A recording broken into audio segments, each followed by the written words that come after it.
ایک بہت بڑا ایشو ہے ان کے غیر مسلم بھائیوں کے ذہن میں کہ اسلامی اسٹیٹ ہوگی تو غیر مسلموں سے جزیہ لیا جائے گا،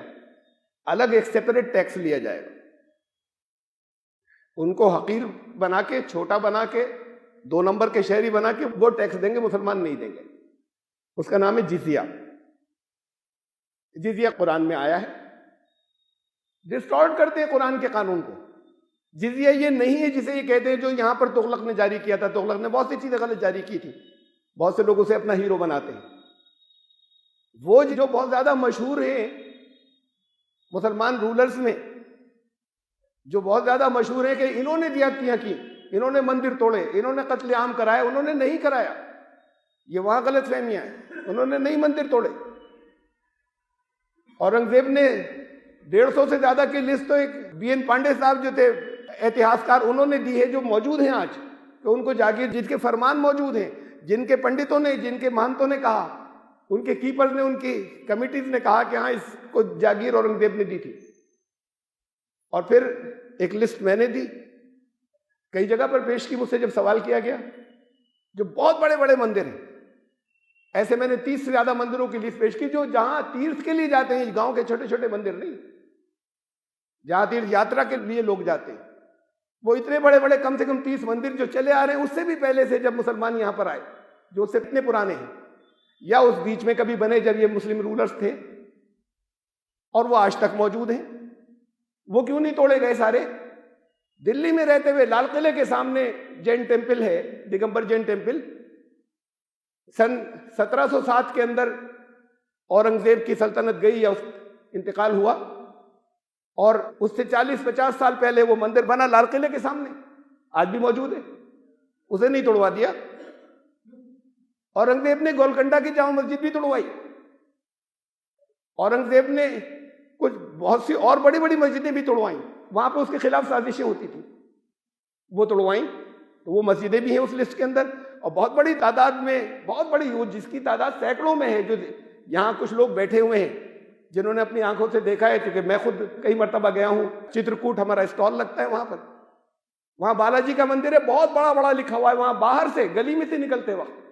ہر ایک پڑھ سکتا ہے، بہت دور سے پڑھ سکتا ہے، اتنا بڑا بڑا دیوار پہ لکھا ہوا ہے کہ اس مندر کو جاگیر اورنگزیب نے دی تھی، آج بھی لکھا ہوا ہے، باہر لکھا ہوا ہے دیوار پر۔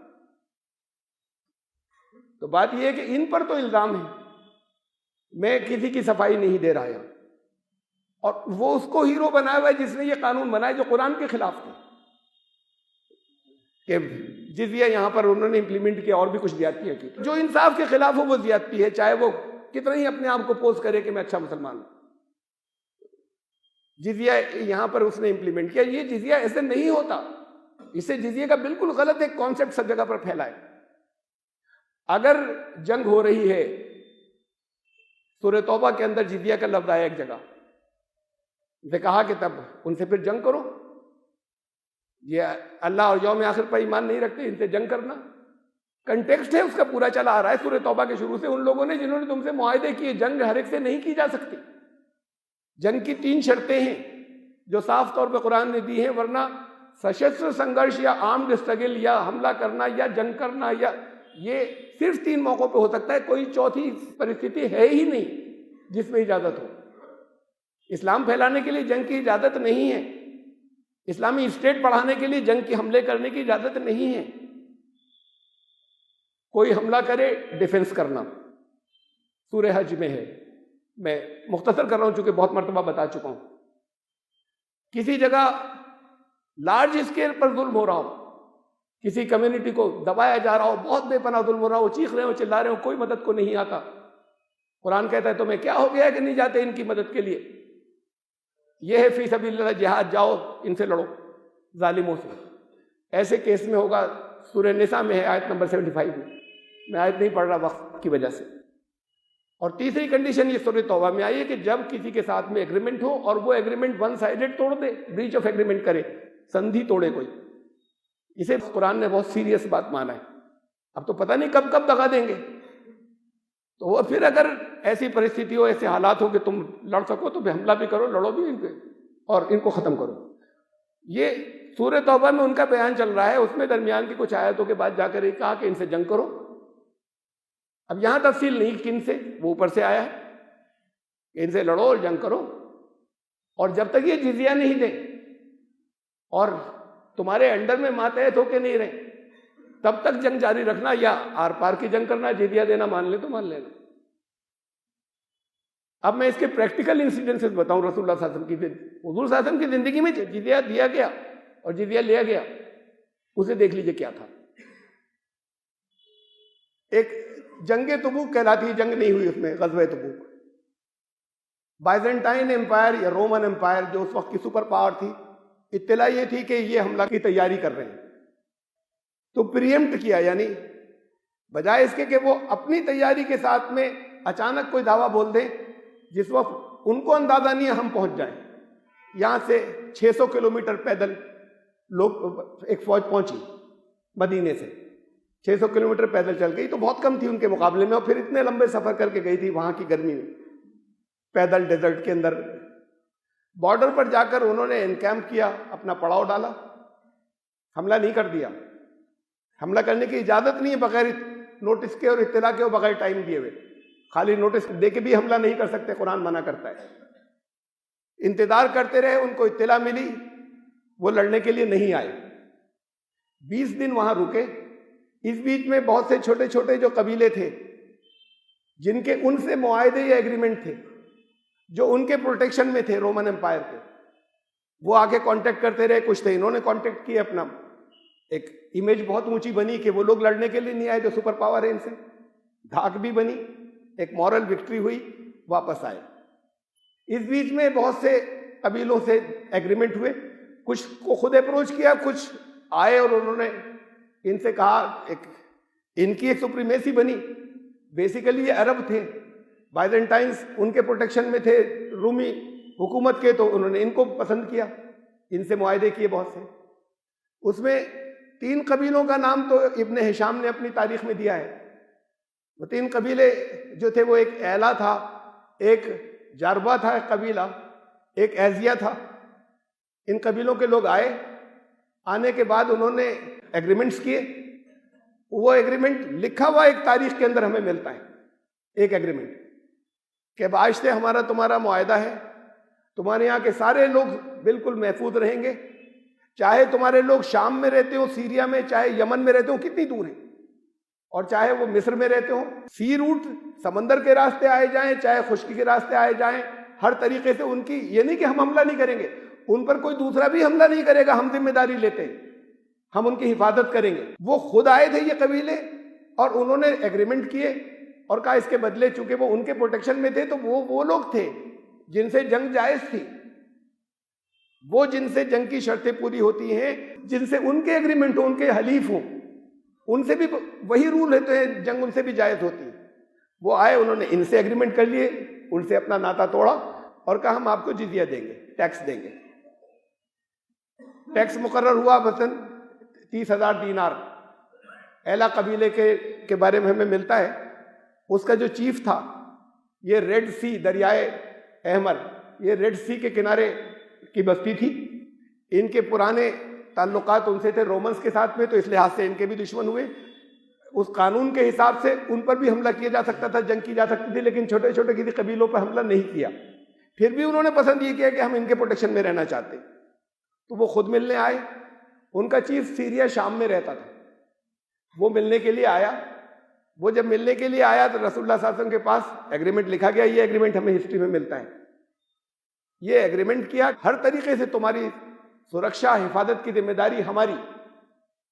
اور یہ ٹیکس تم دیا کرو گے۔ وہ قبیلہ اپنے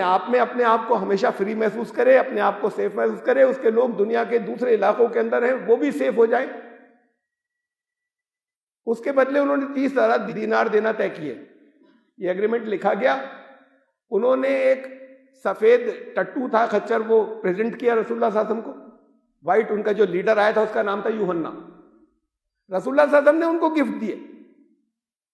تو یہ ایک ریسپیکٹ والی بات ہے کہ ایک چھوٹا سا قبیلہ ہے جس سے جنگ جائز تھی، جس پہ چاہتے تو حملہ کر دیتے، وہ آئے، انہوں نے ایگریمنٹ کیا، انہوں نے ٹیکس دینا کیا، ٹیکس کیا تھا؟ جزیہ نام سے وہ دیں گے، اور ان کو یہ ریسپیکٹ دی کہ خود ان کو بھی گفٹ دیے گئے۔ تو یہ تھا جزیہ۔ یہ میں نے آپ کو ایک عقیدر قبیلہ ہے، اس کے ساتھ میں جزیے کا ہمیں 4 کے خاص طور سے نام ملتے ہیں، باقی بہت سے اور تھے ہوئے جنہوں نے آ کے آفر کیا۔ ایک واقعہ اور، حضرت عمر کے دور میں یرموک نام کی ایک جنگ ہوئی۔ وہ جنگ ایسی تھی کہ یہ لوگ وہی بائزنٹائن وہ چلتی رہی تھی، یا پھر بعد کو حضرت عمر کے دور میں فتح بھی کیا گیا، لیکن یہ تھوڑے سے لوگ گئے تھے، ان کی فوج بہت بڑی تھی، ان کو واپس لوٹنا پڑا جتنے گئے تھے۔ اس وقت بہت سی قوموں سے جو ایگریمنٹس تھے کہ وہ جزیہ دیں گی، جب انہوں نے ریٹریٹ کیا اور ایک طریقے سے پیچھے ہٹے، وہ ایک ہار تھی ٹیمپریری ہو، تو پھر پہلے ان سے معاہدے کینسل کیے، ان قوموں سے کہ ہم دیکھو اب تمہیں پروٹیکشن نہیں دے پائیں گے، اور اس سال کا جزیہ ٹیکس آ چکا تھا وہ ان کو ریٹرن کیا کہ یہ آپ سے ہم نے وصول کر لیا تھا، لیکن اب ہم خود پیچھے ہٹ رہے ہیں، ہم آپ کی حفاظت نہیں کر سکتے، تو یہ آپ کا ٹیکس جو اس سال کا آ گیا تھا یہ واپس۔ دعائیں کرتے تھے وہ لوگ کہ ان کو پھر اپنے اپنے جس انداز میں ایشور کو پکارتے ہوں، اللہ کو پکارتے ہوں کہ یہ لوگ پھر پاور میں آ جائیں، ان سے اچھے تو لوگ نہیں ملیں گے ہمیں جو ہماری سرکشا کریں گے، تو ان کا جو اس سال کا وہ ریٹرن کر کے پھر یہ لوگ واپس آئے۔ یہ تھا جزیہ۔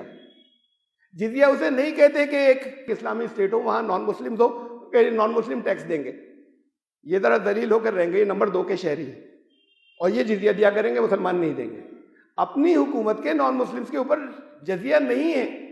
ان حکومتوں سے، ان قبیلوں سے، ان قوموں سے جن سے وار کنڈیشنز ہیں، باقی سب پر بھی نہیں ہے، جن سے جنگ کرنا جو ہے، یہ میں نے 3 کنڈیشنز میں 3 چیزیں بتا چکا، جن سے جنگ جائز ہے، جب ان سے جنگ ہو یا جنگ کے بغیر بھی ان کو یہ آفر دیا جا سکتا ہے کہ اگر چاہو تو جزیہ دو ورنہ ہماری جنگ ہوگی تم سے، تو ان کو یہ ایک آفر دیا جا سکتا ہے تم جزیہ دینا قبول کرو، تو پھر جنگ نہیں کرتے اور وہ دیں، اور پھر اس کے بدلے میں ان کا پروٹیکشن ہے ان دوسری قوموں کا۔ یہ اپنے ملک کے اندر سب کے بالکل برابر سے حقوق ہے، قرآن کہتا ہے ہر ایک کو انصاف پر قائم رہنا ہوگا۔ یہ اتنا زیادہ ڈسٹارٹ کر کے خود مسلمانوں کے یہاں سے پیش کیا گیا ہے جزیے کی بات دنیا کے اندر جو پھیلائی گئی، اور پھر یہ کہ یہاں پر وصول کیا گیا، کم از کم ایک رولر نے یہاں کے ہندوؤں سے سب سے نہیں لیا تھا، کچھ لوگوں کو چھوٹ دے دی تھی، لیکن بہرحال ایک نافذ کیا تھا۔ تو اس کے بارے میں تو غلط فہمیاں ہوں گی، لیکن سب سے پہلے آپ کے ذہنوں میں صاف ہونا چاہیے کیا ہے، اس کی روشنی میں جو خود حضور صلی اللہ علیہ وسلم کے دور میں ہوا۔ ایک ایسی حکومت جس سے جنگ کر سکتے ہیں، اسے قبضے میں لے سکتے ہیں، ان کو مار سکتے ہیں، ان کو تباہ کر سکتے ہیں، جو دشمن ہیں وہ اس پہ راضی ہو جائیں کہ نہیں جنگ نہیں کرتے، آپ ہم سے ٹیکس لے لیجئے۔ تو یہ تو وہ جن سے جنگ کی جا سکتی تھی، جن کے علاقے کو جیتا جا سکتا تھا، ان سے جزیہ لیا جا سکتا ہے، اور وہ بھی پہلے آفر کیا جائے گا، ان سے بات کی جائے گی، ایسا نہیں کہ ڈائریکٹ جنگ کر دیں۔ یہ جزیے کا قانون تھا۔ جن چیزوں کی طرف سے بہت زیادہ غلط فہمیاں ہیں، میں نے اس میں سے 1-2 چیزیں جو ہیں وہ یہاں پر رکھی۔